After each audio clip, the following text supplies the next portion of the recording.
आप ये चीज़ उठा के इधर रखेंगे और फिर एक बात की है, अब इसको उठाना चाहते हैं लेकिन ये बर्फ़ की सर्दी की वजह से इसको ये बर्फ़ बन जाती है, फिर इसको उठाने के लिए काफ़ी ताकत की ज़रूरत है। अगर ये लोहे की है तो इसको हाथ लगाएंगे, आपकी ये जो खाल है ना इसके साथ रहेगी।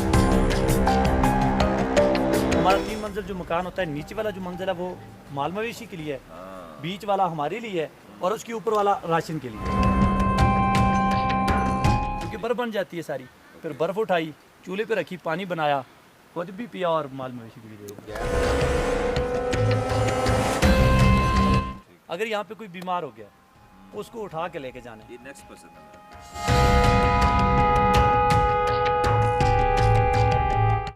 सर आजकल की जो सर्दी है इसको तुम सर्दी समझती ही नहीं है ना। अच्छा। जो सर्दियों में होती है ना वो इस तरह की सर्दी होती है जब माइनस में होती है, 2 महीने ऐसे होते हैं कि आप ये चीज़ उठा के इधर रखेंगे और फिर एक बात की है, अब इसको उठाना चाहते हैं लेकिन ये बर्फ़ की सर्दी की वजह से इसको ये बर्फ़ बन जाती है, फिर इसको उठाने के लिए काफ़ी ताकत की ज़रूरत है।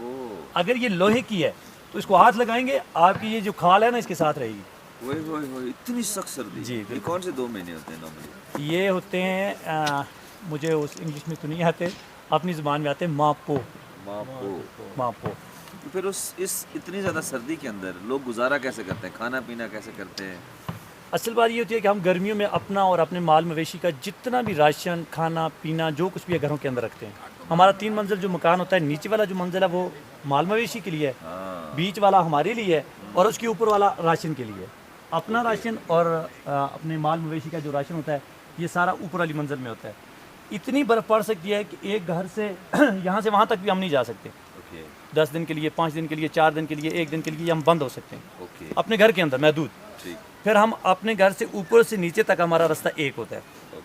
घास उठाया, नीचे लेके गए, माल मवेशी को डाल दिया।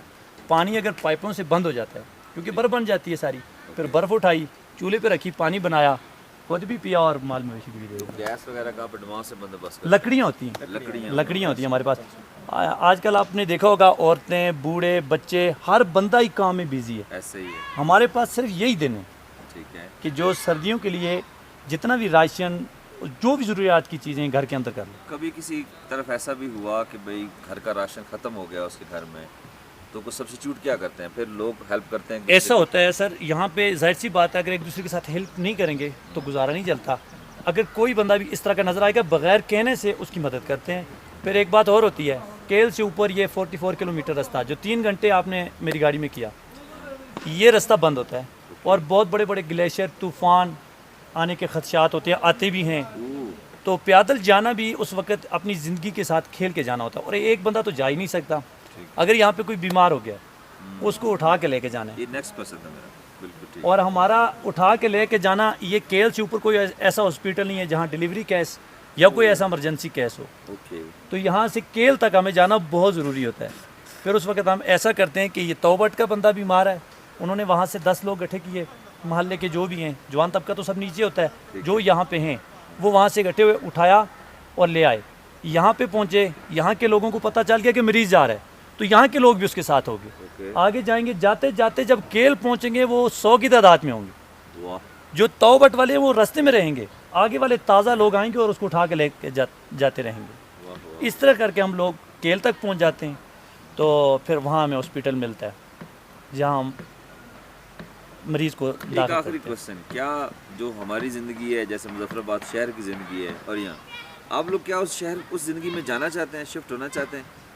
यस ऑफ कोर्स, ये तो ठीक बात आपने की। गर्मियों में तो हम लोग कहते हैं कि हमारा अपना इलाका ये तो जन्नत है, लेकिन सर्दियों में हमारा दिल भी करता है कि हम उस जगह पे जाएं जहाँ बर्फ़ ना हो, जहाँ सहूलतें हों, जहाँ हमें किसी चीज़ का ख़तरा ना हो। यहाँ पे तो सर्दियों में ऐसे दिन भी आते हैं कि एक रात को जब सोते हैं सुबह उठने का हमें यकीन नहीं होता। ऐसे गाँव हैं हमारे, जैसे मेरा एक गाँव है, उसमें जब बर्फ़ 1 गज़ 1.5 गज़ से ऊपर हो जाती है तो फिर हमें यही खौफ होता है यार ये नाला आएगा और हमें लेके चला जाएगा। तो बचाने वाले अल्लाह की ज़ात है। हमारे नस्ल जो है यहाँ पे रहते आ रहे हैं, मुश्किलात बहुत ज़्यादा होती हैं, अपने लिए भी, अपने बच्चों के लिए भी, माल मवेशी के लिए भी बहुत सारी टेंशनें होती हैं, परेशानियाँ होती हैं। लेकिन वहाँ जाने के लिए हमें ज़मीन की, मकान की या पैसों की ज़रूरत है, हमारा यहाँ पे ख़र्चा कम है, वहाँ पे ख़र्चे ज़्यादा हैं। मैं हैरान हूँ। सर ऐसे इलाके में अगर एक दूसरे के साथ कॉपरेट नहीं करेंगे तो रह ही नहीं सकते। कोई बंदा कहे ना मैं करोड़ों हूँ, मेरे पास करोड़ों पैसे, यहाँ पे कोई भी लाखों में नहीं है, चंद लोग अब हो गए, लेकिन ओवरऑल ये लोग गरीब हैं, अल टू जेड लोग गरीब हैं। अब जैसी मेरे पास ये गाड़ी है, ये जिस बंदे ने लिया इसके 2 बेटे अब सऊदी हैं, हम कहते हैं सबसे अमीर गई है, ये गाड़ी 22-20 लाख की है, अब ये लाखों में है। अक्सर लोग यहाँ पे गरीब हैं, और क्योंकि 6 महीने टोटल इन्होंने कमाई करनी होती है अपने लिए, अपने माल मवेशी के लिए, यही, बाकी सर्दियों में तो कोई काम नहीं है, ये नहीं गाड़ी बैठना और किसी खाना। की है? सेहत के अलावा कोई ऐसा है सोर्स ऑफ इनकम आप लोगों का? बहुत कम है, वही है जो लकड़ का मिस्त्री है वो लकड़ का काम करेगा, कोई कारखाना, फैक्ट्री या इस तरह का कोई भी कारोबार नहीं है। बाकी दुकान किसी ने डाली हुई है, कोई मिस्त्री का काम कर रहा है, पत्थर का, कोई लकड़ का, बस यही काम है। और ताऊ बाट क्यों नाम रखा गया, ये कैसे रोटी, बट कश्मीरी में रोटी।